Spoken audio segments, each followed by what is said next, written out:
I get knocked down, but I get up again. You're never gonna keep me down. I get knocked down, but I get up again. You're never gonna keep me down. I get knocked down, but I get up again. You're never gonna keep me down. I get knocked down, but I get up again. You're never gonna keep me down.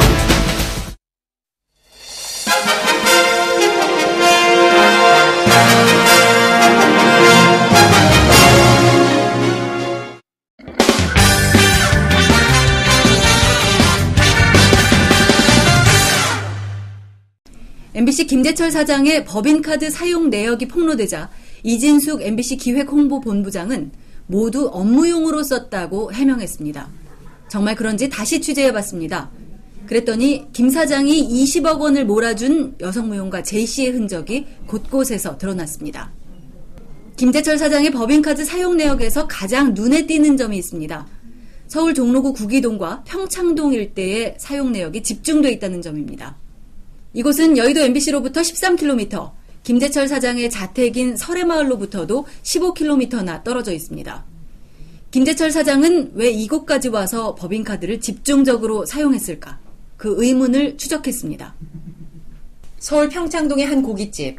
김 사장은 이곳에서 모두 14차례 210만 원을 법인카드로 결제했습니다. 식당 종업원은 김 사장을 또렷이 기억하고 있습니다. 한 2인분에서 또 어떨 때는 1인분 더 추가시켜서 잡수시고 맥주 한 병, 갈비탕 포장해 가시고 또 가끔씩 구이용 사 가시고 국거리 사 가시고. 김재철 사장은 누구와 함께 왔을까? 이분하고 오셨다니까. 이분 사모님이시죠? 네. 맞아요. 이분하고 그냥 안 왔어요. 식당 종업원이 사모님이라고 지목한 여성, 바로 무용가 J씨입니다. 이분이라니까. 남자하고도 안 와요. 꼭 이분하고 저녁 한 8시 반 이후에. 김 사장이 법인카드를 쓴 구기동의 또 다른 식당. 이 음식점 사장 역시 J씨를 또렷이 기억하고 있습니다. 네, 여기 오셨었어요. 아, 그래요? 미용하시는 분 같아요. 가끔가다 와요. 미용하시는 분은 좀 틀리잖아요. 이 옷 그렇죠. 스타일도 그렇고 이 머리 스타일도 그렇고 좀 틀리잖아요. 김 사장이 법인카드로 무려 22차례나 결제한 실내 포장마차. 한 달에 한 번 꼴로 주로 밤 10시에서 새벽 1시까지 심야에 왔습니다. 김재철 사장은 이곳에서 회를 포장해 갔다고 합니다. 뭐 회 한 접시 싸가지고 집에서 내일 아침에 드신다고 하시고. 퇴근하고 자택에서 15km나 떨어진 곳까지 가서 음식을 포장해 간 겁니다. 김 사장이 심야나 공휴일에 음식을 포장해 갔다는 증언은 여기뿐이 아닙니다. 근처의 한 수산물 전문점, 공휴일에만 7차례 법인카드를 쓴 곳입니다. 7만 원 포장이고. 요거 X가 8만 5만 2천 6만 2천. 포장. 지도에 김 사장 법인카드 사용 내역을 표시해봤습니다. 구기동 평창동으로 이어지는 길을 따라 점이 집중됩니다. 왜 하필 이 동네일까? 왜 여기까지 와서 음식을 포장해 갔을까? 의문은 의외로 쉽게 풀렸습니다. 무용가 J씨가 사는 집이 바로 이 동네에 있었습니다. 오래 살았어요. 작년, 그래 알았지, 작년. 재작년 겨울. J씨가 사는 아파트는 김재철 사장이 심야 시간에 회를 포장해간 실내 포장마차와 30m 거리, 바로 길 건너편입니다. 김재철 사장은 J씨 아파트를 중심으로 1km 반경에서만 83차례 1,000만 원, 3km 반경에서는 162차례 2,500만 원을 결제했습니다. 평일 밤은 물론 휴일에도 자주 사용됐습니다. J씨 집에서 3km 떨어진 특급 호텔 그랜드 힐튼의 중식당. 김 사장은 이 호텔의 단골 손님입니다. 지난 3월 호텔 직원은 김 사장이 사모님하고만 온다고 증언했습니다. 이진숙 MBC 기획홍보본부장은 당시 이에 대해 사모님이 아니다, 김 사장이 잘 아는 문화예술계 인사와 함께 식사한 것이라고 해명했습니다. 호텔 측에 확인을 요청했지만 사생활이라는 이유로 더 이상 확인이 되지 않았습니다. 과연 김 사장과 함께 왔다는 사모님이라는 여성은 누구였을까? 이 취재가 시작되자 J씨는 이사를 떠났습니다. 급하게 이사를 가느라 다른 세입자를 못 구했는지 아파트는 텅 비어 있었습니다. 주인이 뭐 빼줬나 보죠. 뭐 사전 얘기 들었어서. 이진숙 MBC 기획홍보본부장은 J씨는 그냥 김 사장의 지인일 뿐이다. 이 지역은 북한산 등산하고 내려오는 코스일 수도 있다고 주장했습니다. 하지만 김 사장 법인카드의 제이씨 스토킹은 여기뿐만이 아닙니다. 주말에 10여 차례 경기도 장흥 일영 유원지와 행주산성 일대에서 법인카드를 쓴 김 사장. 이 지역 음식점 종업원도 제이씨를 기억합니다. 엊그저께도 왔다 가신 것 같은데 머리 이렇게 하고 보면은 남자분이라고 오시죠. 두 분이서 식사하러 오신 것 같은데요. 엊그저께도 왔다 가신 것 같은데. 제이씨가 지방 공연을 떠나면 김 사장의 법인카드도 함께 따라갑니다. 지난해 10월 제이씨는 울산에서 공연을 가졌습니다. 김재철은 전날인 토요일 그랜드 힐튼 호텔에서 여성용 핸드백 2개를 결제한 뒤 공연 당일 울산으로 건너갑니다. 울산에서는 백화점에서 57만 원을 결제하고 그날 밤 울산의 호텔에서 숙박합니다. 그런데 호텔에는 엉뚱하게도 김훈이라는 가명으로 숙박했습니다. 일주일 뒤 제이씨는 이번에는 진주에서 사흘간 공연합니다. 김재철은 이날 밤에도 김훈이라는 가명으로 진주의 호텔에 숙박합니다. 다음날 저녁에는 진주 시내에서 여성용 가방과 스카프 44만 원어치를 결제했습니다. 실제 뭐 어디 갔다 오셨는데 선물을 안 사와서 여기서 그냥 몇 개 골라가야 되겠다고 그렇게 해갖고. 심지어 일본 공연까지도 따라갑니다. 재작년 11월 제이씨의 일본 공연 당일, 당시 김재철은 수행원도 없이 혼자 1박 2일 도쿄 출장을 떠납니다. 138만 원어치 면세품 쇼핑을 했고 도쿄 하라주쿠의 여성용 패션 매장에서 2차례 90만 원어치 쇼핑을 했습니다. 지난해 제이씨의 또 다른 일본 공연 때는 제이씨의 공연 당일과 다음날 2차례에 걸쳐 여성 뷰티샵 소시에 월드에서 130만 원을 결제하기도 했습니다. 제이씨 집 주변에서 집중적으로 심야와 공휴일에 사용된 김재철 사장의 법인카드. 심지어 지방 공연까지 따라가 가명으로 호텔 숙박, 그리고 해외 공연까지. 김재철 사장은 도대체 제이씨와 무슨 관계인지, 왜 회사 업무에 써야 할 MBC 재산인 법인카드를 이런 식으로 사용한 건지 지금도 김 사장은 답이 없습니다.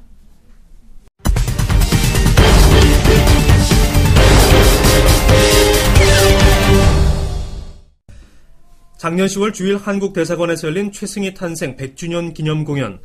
최승희의 후계자를 자처하고 있는 한 무용가가 무대에서 장구춤을 춥니다. 연주 속도가 빨라지더니 무언가 객석으로 날아갑니다. 장구채입니다. 장구채를 주운 관객이 무용가에게 장구채를 돌려줍니다.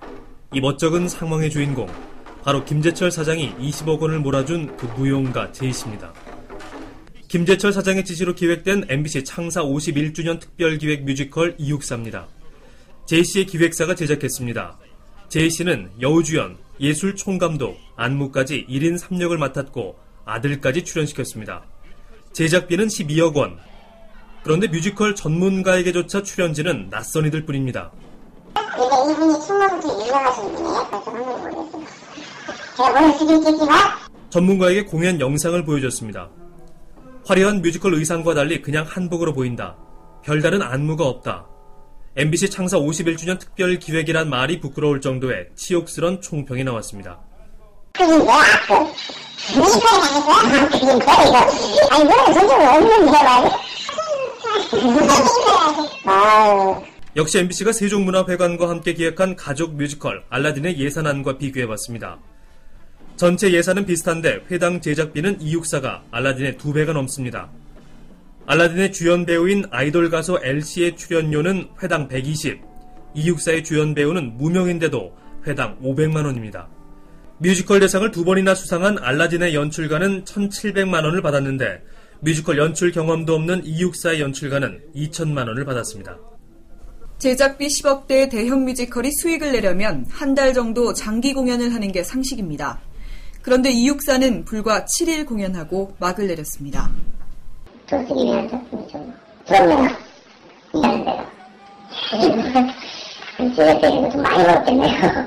김재철 사장 재직 시절 MBC가 제이씨에게 출연료 또는 공연기획비로 준 돈은 확인된 것만 26차례 20억 원이 넘습니다. 20억 원이면 제작기간 1년이 걸린 다큐멘터리 남극의 눈물 또는 무한도전 25회분 제작비와 맞먹는 돈입니다. 상당수는 아예 제이씨 기획사에게 공연을 통째로 맡긴 턴키 방식이었습니다. 프로그램 제작에 써야 할 대기업 협찬금을 J씨에게 통으로 갖다 준 겁니다.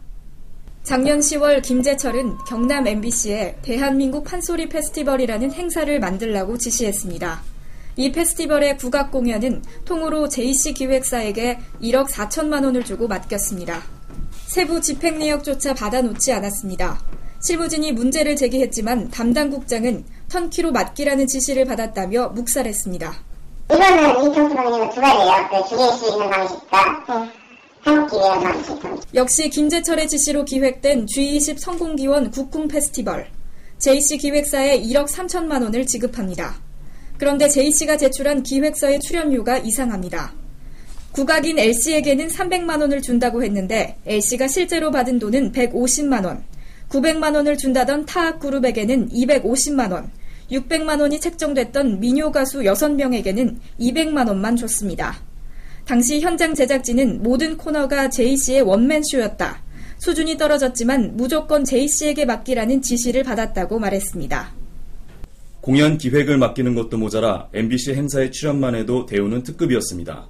작년 5월 일본 오사카에서 열린 대지진 피해 지원 힘내요 일본 공연, 걸그룹 시크릿과 포미닛의 출연료가 각각 3천만 원, 최정상급 한류 스타 샤이니의 출연료가 5천만 원이었습니다. 그런데 J씨 무용단이 받은 출연료는 8천만 원이었습니다. 심지어 방송도 안 된 시간 메우기 공연에 수천만 원을 주기도 했습니다. 작년 7월 제주 MBC의 세계 7대 경관 선정기원 특별방송, 담당 실무자에게 갑자기 J씨 무용단에 공연을 끼워 넣으라는 지시가 내려왔습니다.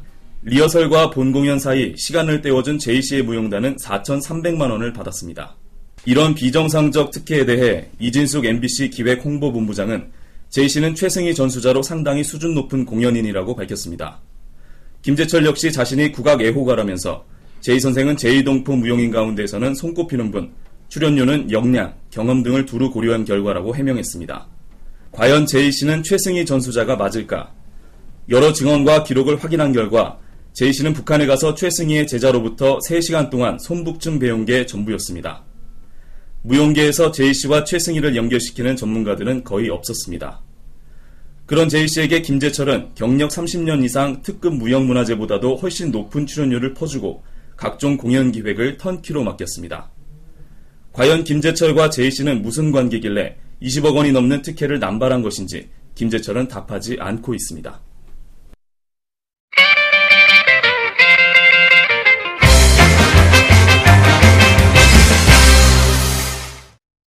J씨에게 MBC 돈 20억 원을 몰아준 김재철 사장. 그는 급기야 J씨의 친오빠를 MBC에 특별 채용해주는 짓까지 저질렀습니다.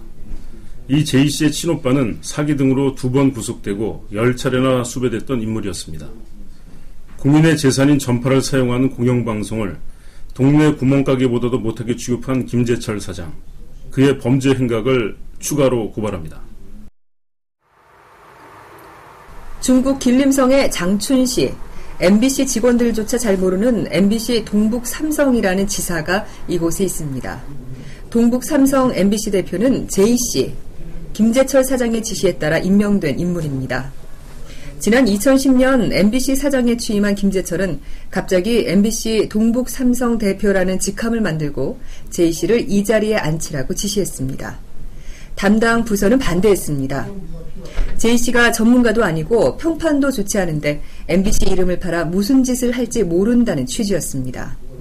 한 간부는 임원회의에서 배경도 모르는 사람에게 MBC 지사 대표직을 줄 수 없다며 강하게 반대했습니다. 하지만 김재철은 밀어붙였습니다. 이렇게 임명된 J씨에게 김재철 사장은 매달 250만 원에 업무 추진비 50만 원까지 월 300만 원을 지급했습니다. J씨가 이 돈을 받고 한 일이라고는 두어 차례 통신원 역할, 그리고 연변 조선족 교류사업 주선 등이 전부였습니다. 장춘시 현지에서 J씨는 술집과 식당 외상값으로 수백만 원이 밀려 있었습니다. 그건 어렵습니다. 솔직히 아까도 저 찾아와서 그러더라고요. 나 밥 먹을 거니까 외상 좀 해달라고. 취재 결과 2000년대 초 중국에 가기 전까지 한국에서는 사기, 횡령, 부정수표 단속법 등으로 2차례 구속과 10여 차례 수배 전력이 있었습니다. J씨는 도대체 김재철 사장과 무슨 관계이기에 MBC에 특채될 수 있었을까? 제이 씨는 현지 교민들에게는 김재철이 자기 사촌형이라고 말하고 다녔습니다. 재철이 형님이 말이야, 이제 자기가 좀 덕보게 됐다 이거지. 그래서 그 사람이 너하고 뭐냐 그랬더니 우리 형이라 이러는 거예요. 그래서 학교 선배냐 하니까 사촌이라 그러더라고. 제이 씨는 김재철의 사촌 동생이 아니었습니다. 확인 결과 김 사장이 20억 원을 몰아준 무용가 제이 씨, 바로 그의 친오빠였습니다. 김재철 사장의 특혜 지원은 이게 끝이 아니었습니다. 지난해 8월 김 사장은 흑룡강 지역 취재 프로젝트를 진행한다면서 제이 씨에게 최신식 촬영 장비 지급을 지시합니다. 기한서에는 사장님 특별 지시라고 적혀 있었습니다. 딱 사흘 뒤 570만 원어치 HD 촬영 장비가 제이 씨에게 지급됐습니다. 이례적으로 신속한 처리였습니다. 9개월이 지난 지금 이 장비로 제이 씨가 MBC에 보내온 취재물은 없습니다. 김재철 사장은 특혜가 아니라면서 문제가 있다면 조치를 취하겠다고 밝혔습니다. 그러나 왜 하필 무용가 제이 씨의 친오빠를 특채했는지는 아무런 답을 못하고 있습니다. 이제 김재철 사장은 공영방송의 공정성을 훼손한 단순 정치범이 아니라 공영방송의 재산을 자기 마음대로 쓴 파렴치범입니다. MBC 노동조합은 김재철 사장이 구속돼 법정에 설 때까지 그의 범죄 행각을 끝까지 추적하겠습니다.